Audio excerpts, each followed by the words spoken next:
Hi there, it's Scott Cooper with the One Group at Keller Williams, and today I'm sitting down with Susan Morrison, who is a chartered professional accountant. We're going to be talking about capital gains and the Principal Residence Exemption changes that happened on October 3rd. Maybe we'll just start off by discussing, what is a capital gain? So a capital gain represents the increase in value for a piece of property or a stock. So you start with the original cost, and if you sell it at a higher price, then you pay tax on the difference. What happens in Canada is you actually pay tax on 50% of the gain. So it's taxed in a preferential way to other kinds of income. Okay, cool, yeah. And what exactly is a principal residence exemption then? So the exemption from having to pay that capital gains tax happens when you have a principal residence that you ordinarily inhabit. It's been since the dawn of time, the beginning of capital gains tax in 1971, that you are allowed to have one unit of home that does not have to attract that capital gains tax on it. Okay, yeah. So that's always been in place. Yeah, perfect. How nice of them. And so what changes occurred on October 3rd, and who do you think is going to be most impacted by that? There were a few things brought in that legislative change. One of the big pieces is that a principal residence that exemption is no longer available to non-residents. So foreign investors purchasing a home, the family unit has to be Canadian residents. So that was a big change. Yeah. So that we expect it will impact foreign investment, right. Slow that down. Which has been at an all-time high. It's been crazy. Yeah. So the second piece is the reporting of these principal residence exemptions. There have always been forms to call something your principal residence, but it's never been enforced by Canada Revenue Agency that you actually have to file those forms. This change says that now every home, every piece of property that is sold must be reported on your personal tax return if it's owned personally, and has to be done in the year that it's sold. The big implication is for 2016. Right. Prior to this legislation, even if you sold something between January and October, that sale must be shown on your personal tax return this year, and then you show the form that says this is also exempt. We're still waiting to see what exact format they're going to be looking for. Those will be released as tax season approaches. Gotcha, yeah. Yeah. Probably have to inform some of our clients as a reminder, hey guys, don't forget, when you sold your home this year, you have to report it, right? Yeah. The big downside of what they're doing also is that Canada Revenue Agency in the past has been limited to going back 6 years in assessing or reassessing if they want to audit something.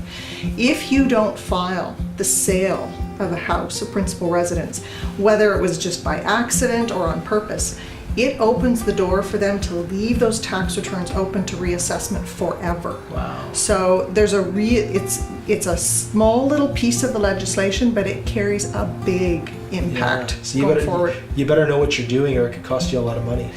It could have an impact for estates, for things, somebody passes away and nobody realizes that they, oops, this was a big problem. Right. Years and years ago. Maybe it wasn't a personal residence, and then there's some implications and stuff. Yes. Yeah. Yes. We find in our industry, a lot of people want to buy homes and flip them. Yes. Pick it up as a deal, put some sweat equity in it, turn it around, make a profit. Yes. Maybe send their mail there, call it their personal residence when maybe it isn't.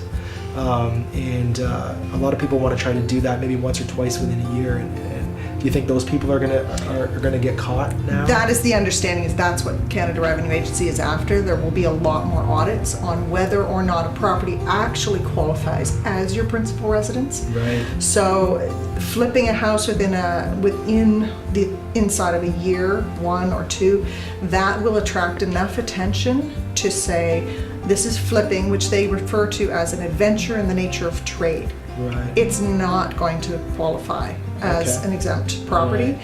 So, I mean, you still have your gain. It's still maybe worthwhile to do. It just means you'll have to pay some tax. Business tax on it. Right. Yeah. A lot of people will do a new build and move into it and then sell it, and then do another new build and sell it, and new build and sell it.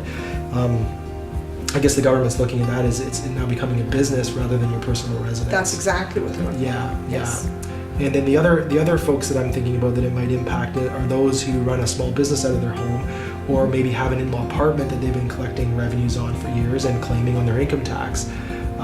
Having to report legitimately, yes.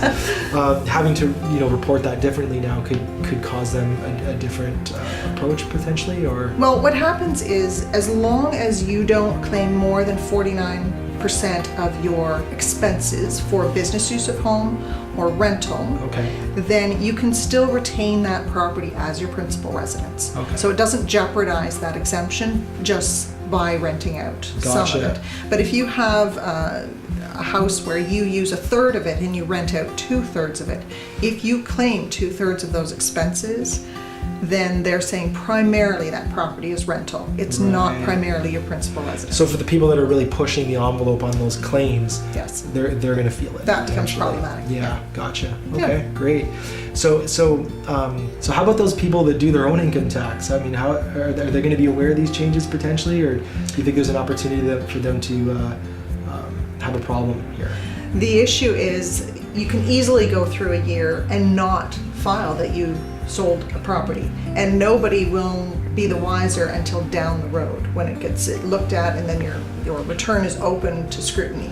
So we have an expression here that says it's what you don't know that hurts you, and that is the cornerstone to finding absolutely everything we can for clients. This whole piece is going to affect Everybody. the majority of families in Canada, across the country. So this is a huge piece in the capital gains.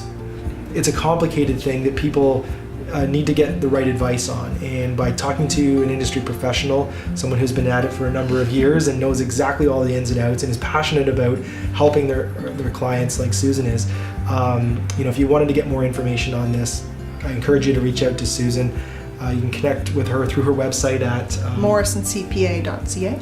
And thanks for tuning in today. And again, it's Scott Cooper of the One Group and Susan Morrison, Chartered Professional Accountant. Thanks, Scott. Thanks.